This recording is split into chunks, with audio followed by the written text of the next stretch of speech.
নমস্কার, আপনারা দেখছেন অ্যাস্ট্রোলজার ডক্টর গৌতম শাস্ত্রীর ইউটিউব চ্যানেল। আপনাদের খুব প্রিয় চ্যানেল।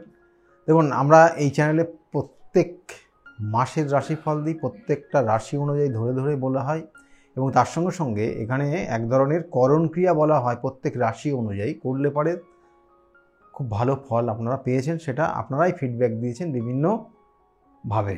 যাই হোক, আজকেও আলোচনা করব আপনারা যেটা হচ্ছে বিশ্বরাশির যারা জাতক জাতিকারা রয়েছেন তাদের কেমন যেতে পারে 2024-এর এই অক্টোবর মাস, পুজোর মাস আপনার ক্ষেত্রে কতটা ভালো যাবে কতটা খারাপ যাবে সেটা নিয়ে একটু আলোচনা করে নিই। দেখুন, প্রথম অবস্থায় রয়েছে বিশ্ব রাশিতেই অবস্থান করছে বৃহস্পতি, দ্বিতীয় অবস্থান করবে সে দ্বাদশপতি, দ্বিতীয় অবস্থান করবে এবং সে সপ্তমপতি।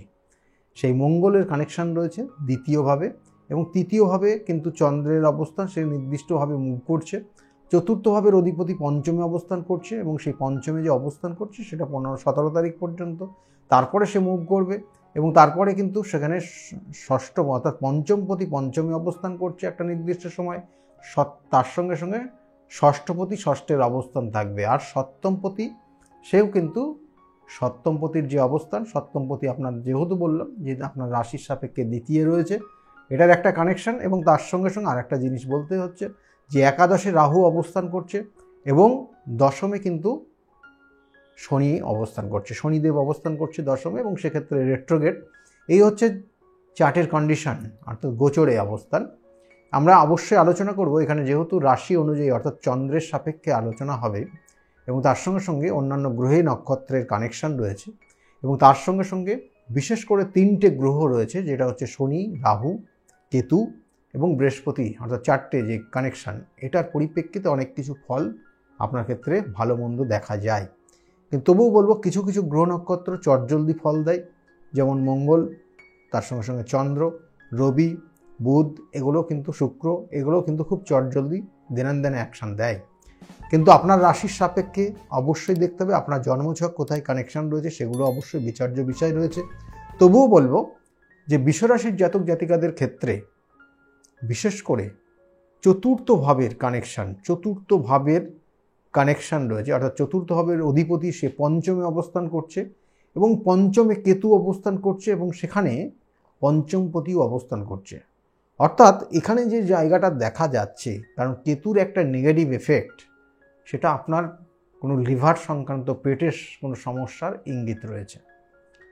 যারা বিশ্বরাশির জাতক জাতিকারা খাওয়া দাওয়ার ক্ষেত্রে খুব দেখে শুনে খান, কোনো রিচ খাবার কম খাবেন, বিশেষ করে অক্টোবর মাস পুজোর মাস রিচ খাবার কম খাবেন। তারপরে আপনার ক্ষেত্রে ষষ্ঠপতি ষষ্ঠের কানেকশান দেবে, সেক্ষেত্রেও কিন্তু যথাযথ চিন্তাভাবনা এবং গাড়ি ঘোড়া চালানোর ক্ষেত্রে খুব সাবধানতা নেবেন। মাথা গরম করবেন না, কারণ এই সময় মাথা গরম করলে কিন্তু ষষ্ঠপতি ষষ্ঠের কানেকশান একটু ডিস্টার্ব হবে। এবং তার সঙ্গে সঙ্গে আরেকটা জিনিস বিশেষ করে এখানে দেখাচ্ছে যে দ্বিতীয় রয়েছে মঙ্গল, সেক্ষেত্রে আপনার কথাবার্তা সেক্ষেত্রে অবশ্যই আপনি চেক করবেন, না হলে কিন্তু সমস্যায় পড়বেন অক্টোবর মাস। আর খাওয়ার ক্ষেত্রে যেমন প্রথমেই বললাম, একটু স্পাইসি খাবার খেতে পছন্দ হবে, কিন্তু না খাওয়াটাই আপনার জন্য শ্রেয় হবে, না হলে কিন্তু সমস্যা তৈরি হবে।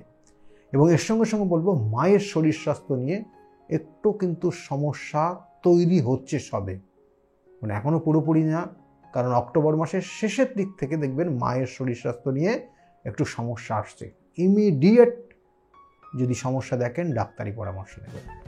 এবং বাবার শরীর স্বাস্থ্য কিন্তু খুব ভালো যাচ্ছে না, দেখবেন বাবার শরীর স্বাস্থ্য নিয়ে কখনো কখনো জয়েন্টে পেন হচ্ছে, কখনো কখনো নার্ভের সমস্যা তৈরি হচ্ছে, কখনো কখনো দেখবেন যে কথা বলতে বলতে ভুলে যাচ্ছে। এই জায়গাগুলো কিন্তু চলবে অক্টোবর মাস যাদের বিশ্বরাশির জাতক জাতিকারা তাদের জন্য বললাম। এবং এর সঙ্গে সঙ্গে বিশ্বরাশির জাতক জাতিকারা যাদের বিশেষ করে অর্থ সংক্রান্ত জায়গা, অর্থ খরচের জায়গা বেশি থাকবে, অক্টোবর মাসে যা ইনকাম করবেন তুলনামূলক খরচ অনেক বেশি হবে। যারা ব্যবসা বাণিজ্য করছেন, ব্যবসা বাণিজ্যের ক্ষেত্রেও বলবো যে ব্যবসা বাণিজ্যের জায়গা অক্টোবর মাস মোটামুটি খুব খারাপ জায়গা দেখাচ্ছে না, কারণ এখানে সপ্তমপতি দ্বিতীয় অবস্থান করছে, কারণ ব্যবসা বাণিজ্যের মাধ্যমে যথেষ্ট অর্থ আপনি রোজগার করবেন বা ইনকাম করবেন এবং সঞ্চিতও হবে, সেটাও কিন্তু দেখাচ্ছে যারা বিশ্বরাশির জাতক জাতিকারা তাদের জন্য। কিন্তু বিশ্বরাশির জাতক জাতিকাদের ক্ষেত্র, কর্মক্ষেত্র নিয়ে একটা কিন্তু টালবাহানার মধ্যে দিয়ে আপনি যাবেন। অক্টোবর মাস টালবাহানা থাকবে, প্রেশার থাকবে, ইনক্রিমেন্ট হচ্ছে না, প্রেশার হচ্ছে, কর্মের জায়গা পরিধি হচ্ছে, আলটিমেটলি আপনি দেখা গেল ডেজিগনেশনটা একই হয়ে আছে, প্রমোশন হচ্ছে না, স্যালারি ইনক্রিমেন্ট হচ্ছে না। তাহলে এই জায়গাটা নিয়েই কিন্তু আপনাকে যেতে হবে অক্টোবর মাস। এবং এই অক্টোবর মাস যেহেতু পুজোর মাস, তবুও বলবো যে অক্টোবর মাসের যারা চেষ্টা করছেন বিগত দিনে চাকরির জন্য, চাকরির একটা জায়গা, একটা সুযোগ কিন্তু আপনার জীবনে আসবে। বৃষ রাশির জাতক জাতিকাদের নো ডাউট খুব শুভ মাস রয়েছে, এবং এটা কিন্তু ওই অক্টোবরে এবং নভেম্বরের একটা নির্দিষ্ট সময় পড়েছে। কিন্তু যেহেতু নভেম্বর নিয়ে আজকের আলোচনা নেই, তবু বলবো অক্টোবর মাসটা কিন্তু যথেষ্ট শুভ মাস নতুন কোনো চাকরি পাওয়ার জন্য। সুযোগ আসলে সেটাকে ব্যবহার করার চেষ্টা করুন, অবশ্যই ফল পাবেন। এবং এর সঙ্গে সঙ্গে বৃষ রাশির জাতক জাতিকাদের যারা দাম্পত্য জীবন অর্থাৎ বিবাহিত জীবনের মধ্যে রয়েছেন, আপনার কথাবার্তা বলার ছন্দ, তার কারণে সমস্যা হবে আপনার, এবং বৈবাহিক জীবনের সমস্যা হবে।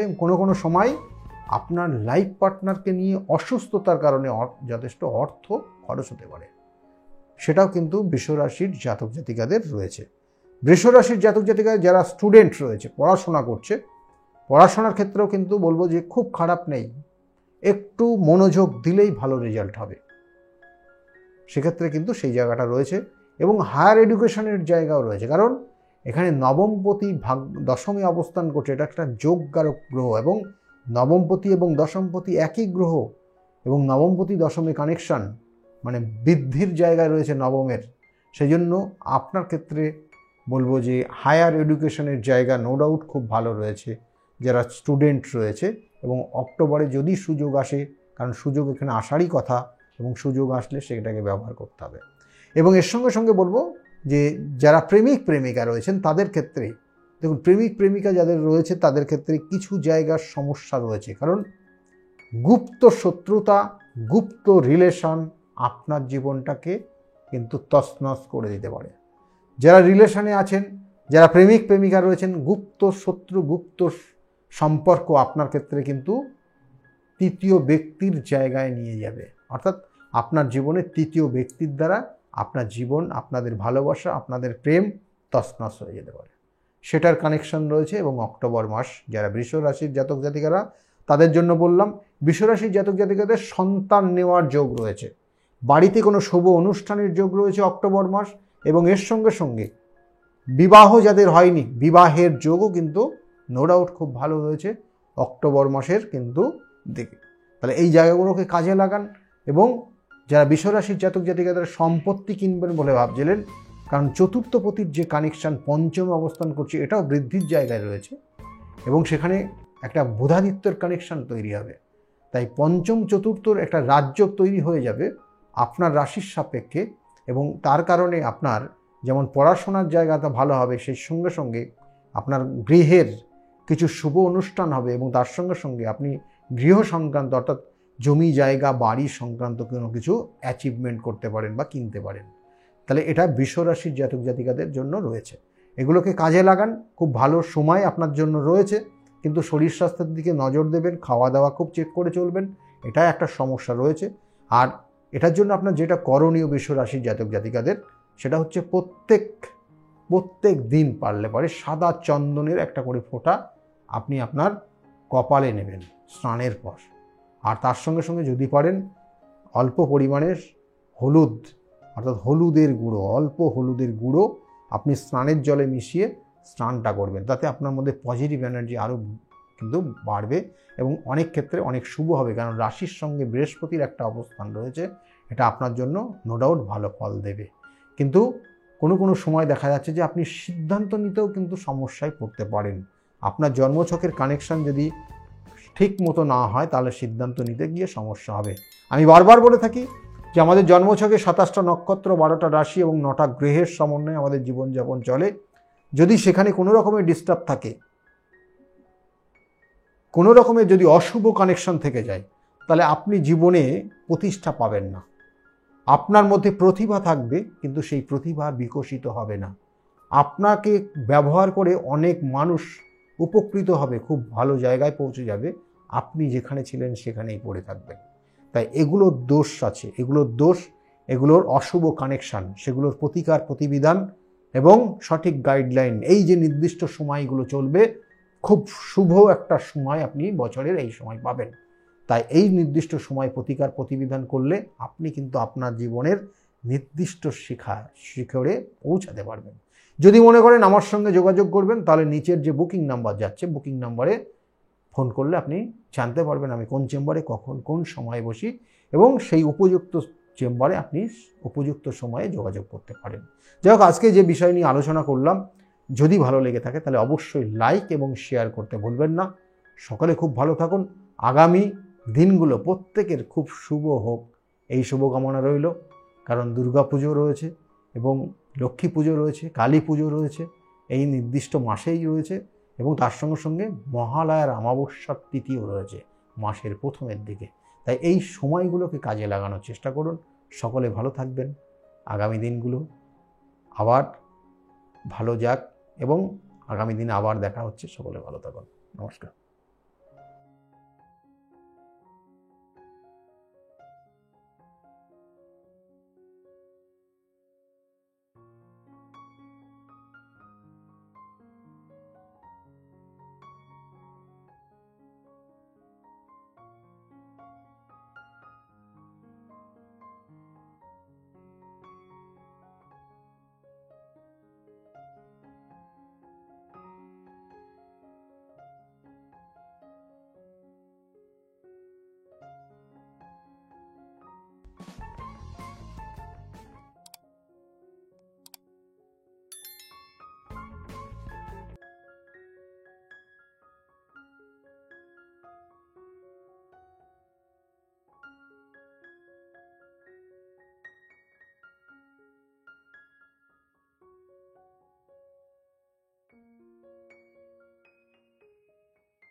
যাই হোক, সকলে খুব ভালো থাকুন। আগামী দিনগুলো প্রত্যেকের খুব ভালো যাক, এই শুভকামনা রইল। নমস্কার।